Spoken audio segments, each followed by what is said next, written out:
Planet Vero Studio is powered by the Nolan Group of eXp Realty. MyNextHomeFinder.com. Welcome to Treasure Coast Community Health. We have 8 locations to serve you better. Our staff is dedicated to help you and your family. Here's your host, Vicki Soule. Good afternoon, and welcome to Community Conversations. Those of you that have tuned in to this station or seen us on Facebook before know that we have a variety of guests appearing so that we can talk about things that are relevant either to healthcare, the life that we live, our wonderful community, the support services that happen through our nonprofits, and many of our for-profit organizations throughout Indian River County. So I'm glad you've joined us today because today we have folks here from the Sheriff's Department, a very vibrant and vital part of our community. So I have Feliz, that is part of our Victim Services Unit, yes. Thank you. I'm bad with titles. And Joe, of course, is wearing many hats now since Sheriff Flowers was elected and gave up his official role as the Director of Communications. Joe has that responsibility to the media and lots of other things. So why don't you give me a quick overview of that, if you would be so kind? Sure, yeah. So ever since Eric Flowers became sheriff about a year and a half ago now, he's obviously taken on the entire responsibility of the agency as sheriff. So that previous role he had as far as like communications director or PIO, or however you want to word it, kind of got given to me to oversee, along with a few other responsibilities. So we have community affairs, which we'll talk about that here in a little bit, is crime prevention, community outreach. We also have victims advocates, victim services, which provides advocacy for victims of crimes, along with a few other resources that we help and provide with. Media relations, we have 2 folks that work for us who are civilians that actually help with media. So we do a lot of productions in-house. So we're blessed to have that. And so they're out and about doing stuff for us. So I oversee those units and make sure that they show up where they need to show up and they say what they need to say at the right time. And of course, social media, which is a whole nother animal in itself. Sure is. Yes. Sure is. And you were saying as we started the broadcast just before that the Sheriff's Department has a new app for your phone? Yes, we do. So it's Speaking of social media. It is, right. So if you haven't downloaded the app already, it's very easy. It's very convenient. It's available on iOS and Android. It's Indian River County Sheriff. If you look that up, you'll see our logo as soon as it pops up. It's free to everyone. You download it. It's just a tremendous resource of information. You get push notifications on like road closures, crashes, any significant event. You can get crime reports of a neighborhood. There's a sex offender check area where you can pinpoint your location and see who's in that area. Wow. You can even see calls for service if there's deputies in the area for whatever reason. And that's just a little bit of the Vero Beach neighborhood group on social media has got to be honing right in on that. Oh, yeah. We've had a lot of responses, positive responses on the app. All of our employees have it, and everyone that's associated with the agency. It just, it's a lot of information. So, and it's really literally at your fingertips. And with the push notifications, it's awesome because if you're not familiar with, for example, if 95 has a significant incident, there's a closure or a detour, you'll know I'm going to avoid, 95 in this area and then take a detour route. That's excellent because there are a lot of us on the road. And that was one of the things that prompted your comment that is a new addition, that there are a lot of people on the roads, even during summertime, which we typically think is our quiet time. But so many people are moving to the area. And so I had asked you, is it perception or is it reality that more bad things are happening, whether it's car crashes or burglaries or whatever? So rerun your answer to me. Yeah, so it's interesting that we mentioned that earlier, and I think that's been an ongoing topic of conversation in our community because some folks are being concerned about like, wow, is this a safe area? Should I be living here? Did I make the right choice? And to answer all that, yes, it still is. It's very safe. Our crime rates are not higher. A lot of it's perception only because of the availability of information. And again, we talked about the app, and since Eric Flowers became sheriff, he wanted us to really be open and transparent even more than we were prior. So we have the app, we have our Facebook platform, we have Instagram. I think we're getting a TikTok, and we have YouTube video. Yeah, so we're always sharing as much information as we can, not just us, but our partners, Vero Beach Police Department, Fellsmere Police Department, Sebastian as well. They're very in tune with the community as far as sharing all the information. Absolutely. And of course, in our line of work, some of the information may not be the best information, but it's stuff that people need to know and be aware of. So again, circling back to the original question, I just think that now that information is accessible and it's there and it's hot and ready, whereas before you were getting it either later on or word of mouth through someone or a neighbor, or just not even hearing it because you weren't plugged into that. I think or 3 days later, you'll see it on Facebook. Does anybody know why the sheriff's helicopter was over my neighborhood? Right, that's exactly It's like right. 3 days later, do I care? Yeah. I mean, I do, but Yeah. kind of gone past. So. Yeah. Okay, so you are responsible for this young lady's work then as well. I wouldn't say all of that. So I oversee the unit, yes. Okay. Victim services is a very important component in what we have here at the Sheriff's Office. So we have 3 full-time advocates, Okay. and they work around the clock. They're on call. We do have an on-call schedule. It's a different side of what we do, and I kind of relate it to kind of like dispatch. So dispatch is a whole nother main component of a law enforcement agency that's there, that is a necessity and is an important role. That Getting the sometimes right information. Right, and sometimes it may get forgotten, or sometimes it may get neglected. It doesn't get the excitement of like the policing side of it, right? There's no sirens over their desks. That's exactly right. But they see and hear all the stuff that we hear, all the critical moments, the crisis situations, people in need, and they provide a whole other service that law enforcement cannot do. So victims advocates are great because they're heavily trained in that area. They have experience with different people, and they're just there to make sure that those resources get connected to them when they're a victim of a crime, and try to prevent them from being re-victimized is a whole other step. So they work with the courts as well. They're at first appearance. So every time there's a first appearance at the courthouse, one of our advocates try to be there to try to make sure that we didn't miss any victims of any crimes, because we don't just service the Indian River County Sheriff's Office. We service the entire county, which is all the police departments, Fellsmere, Sebastian, Vero, and also state agencies that have stuff involved in our community. For example, FHP, if they have a fatality death, they have a victims advocate, but they cover a large area and they might not be available here. So they rely on us to try to get to those victims and help them out and get them the right resources and information that they need. And I'm sure you can understand that when someone's in a situation like that as a family member, they have a loss of a loved one, their mind isn't into the specific details of what needs to happen. There's a timeline of things that need to occur, with establishing, for example, burial of a loved one and what they're going to do with the body, to other resources and information that they just need to do. So our advocates are trained in that, and they can help guide that and help them out. Also be there for any kind of other resources if they have emotional services they need, mental health, drug, substance abuse.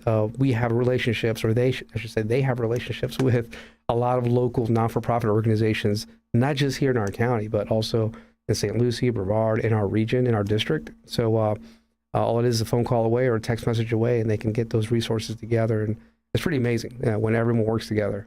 Well, I have to admit that we have been participating in helping with some of your victims and some of their needs. So it's been a while since our last ability to, or contact actually, because we've always got the ability to reach out and help. But yes, I'm very familiar with, as you say, sometimes the resources need to happen and they just don't know where or how to process that. And sometimes in one occasion, there was some dental work that desperately needed to happen. And it was the first time that I had been called on for that. But we were happy to help and get things back on track, at least in that small area. Yeah, and there's also a program through the state. So say, for example, if there's like a domestic violence victim and she did need dental work as cause of being a victim of domestic violence, if the application is approved, she could be reimbursed for that, for whatever fees she spent on getting her dental work. Well, we didn't charge her any fees, so that I was hoping maybe you'd say, I've got some money, it's like when the state says unclaimed monies, but no, we took care of it. It was our pleasure to do so. As you say, sometimes things happen that shouldn't. Are all of your victim advocacy works then for personal interventions? Are there any times where it's not crime related, like a domestic violence or assault and battery or those types of things? Yes. So even though we are a victim services unit, we do provide resources to individuals who are not technically victims. So for example, I think one main thing about our unit is we pretty much just focus on, helping people in need. So every person has different types of needs. So like one example of that could be like we respond to scenes for suicides. So even though that's not technically a crime, we do respond and help the family. We provide emotional support and any resources that they might need at that point as well. Like as you were mentioning earlier, there's a lot of people who have been moving into the county. So even just a simple thing as like, in that moment, they don't know which funeral home to pick. So, we're kind of there to provide to them that information, what funeral homes are around in the area. There's also a really great support group for families who have lost a family member due to suicide. So we just try to give them whatever information we have to help them in that specific. And that's so important that people can reach out with valid, current information. I know everyone wants to help, but sometimes the families can get information that is not current, and then they waste energies, and they don't have energy to waste in those moments. That's true. And we were talking about car accidents, and so many times there is a fatality involved, unfortunately, and so the folks that are not necessarily in the car but related to that individual, they would be able to contact you as well for some assistance if they didn't know. So I feel like, because there's kind of a process when that happens on the road, correct? Yeah, well, it depends on, there's a traffic crash investigation that occurs, right? And there is a timeline of events, and there's certain things that have to happen that the law enforcement agency has to do. If it's FHP, ourselves, or the city, there is things that obviously we need to go off of and do. So if there's a victim of a crime, or not a victim, but someone that was a passenger of a vehicle that witnessed the event, or another person, an occupant of another vehicle that were involved in that crash, for example, and they're a loss of something, not just the incident will cause a traumatic effect, but they're a loss of resources, their vehicles, say they needed that vehicle to get to work or transport their children to school. Those are one things where that can open up that door for us to at least have that conversation, where they can come in and say, okay, well, maybe we can help you out with this, that, transportation, temporary assistance with your children, maybe financial assistance. It's all circumstantial to each incident. But when does that happen? Because obviously, on the roadside is not the right time. Right. So what type of time frame passes, and who would they expect that call from? Because today, with all the scammers, everybody's just a tad leery of new things, and yet this is not something, as you say, it's very circumstantial to that particular incident. How do we prep people a little bit for that? So it really falls on the shoulders of the law enforcement officer that's investigating the scene. Okay. So they will obviously observe what's going on, look at the overall circumstances, and if they see that someone is in dire need of other services that was part of the crash, they'll make that assessment, and then they'll get with their superiors, their supervisor, and then they'll contact us directly, contact victim services either through email or through a phone call, depending on if it's our agency or an outside agency. And that can happen within either hours of the incident or even a couple of days afterwards, depending on the officer's availability, because they work shift work, and there's also other incidents going on, right? So, but usually, not more than a few days, they'll get an email or follow-up. Say, for example, we use the highway patrol, for example, and they have an incident. Obviously, we would know about it already. So the good thing about information is, even though we're not being called on, or they're not being called on for a specific incident, they already kind of know, or already kind of seen it on the outside, like, oh, we just had this crash. It's fatality. They're already like ready to go, almost expecting a phone call or a request for service. And if they don't, they don't. That's fine. Some people can work things out. But if they do, they're already kind of like somewhat familiar with it, either through the app, or we also have built-in notifications through our internal house, our agency, through our emails. And then they'll actually be aware of it. And we've had discussions behind the scenes of like, hey, did you hear what happened down south? Yeah, I'm watching that too.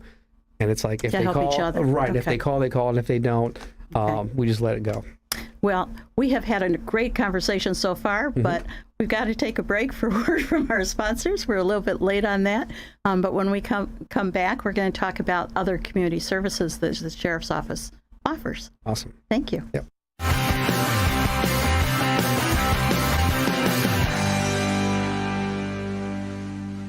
Too many options can be overwhelming. When it comes to water treatment, Affordable Water makes it easy. Let Affordable Water explain it all so you feel good about the water you're using for you and your family. Affordable Water. As women, we often put aside our needs for those of others, including health care. 3 major health concerns facing women today are heart disease, cancer, and diabetes. An annual physical can detect these diseases in early stages and keep you healthier for those you love. During this holiday season, give the women in your life the encouragement to take care of themselves with an annual physical. Call 772-257-8224 to schedule an appointment at Treasure Coast Community Health.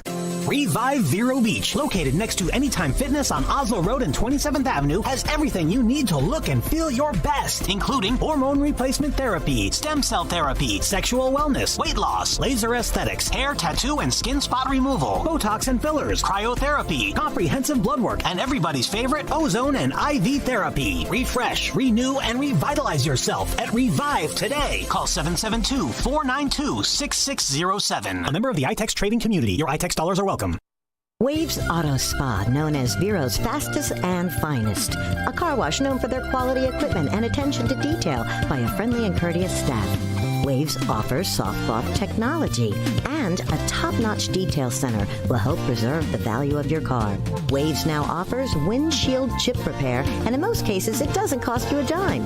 Spend less time and get a better quality experience for you and your car at Waves Auto Spa, US 1 Vero Beach, across from Kmart Plaza. Open 7 days a week.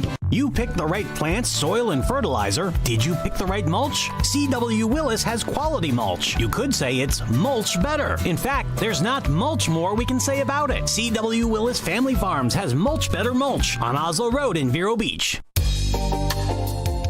And welcome back to Community Conversations. If you're just joining us, my name is Vicki Soule. I'm the CEO of Treasure Coast Community Health.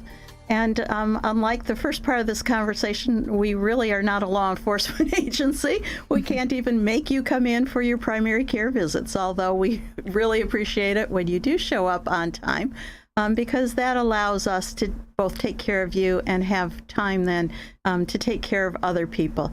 So again, if you're looking for a primary care physician or dentist or someone in the mental health field, or if you're having a struggle with substance uses, please give us a call. We'll be happy to help you, 257-8224. So if you are just joining us, we've spent the last 15 minutes or so talking with Joy. Sorry, I looked at her and you, Joe, you turned into Joy. Right. Sorry. And Feliz. Feliz is here from Victim Services. Yes. System, and Joe is more into communications and all the other community resources. So I'd like to switch gears just a little bit from victims to crime prevention. It's always nice to be proactive. So tell us about some of the things that the Sheriff's Department is currently doing in that community resource area, please. Sure, we have a lot to cover, probably not enough or too much to cover at this time, but I'll give you some of the highlights of some of the things that we have. So we have an awesome program called the Citizens Academy that we host twice a year. And unfortunately, because of COVID and like everything else, we hadn't done it in 2 years. We just kicked off our class a few weeks ago, beginning of June. And it's about a 12 to 13 week course that any local Indian River County resident can take. There's an application process. And what I like to say is, it's kind of like it gives you the behind the curtains look at what the Sheriff's Office does in our community. Every night, it's usually a Wednesday or Thursday evening.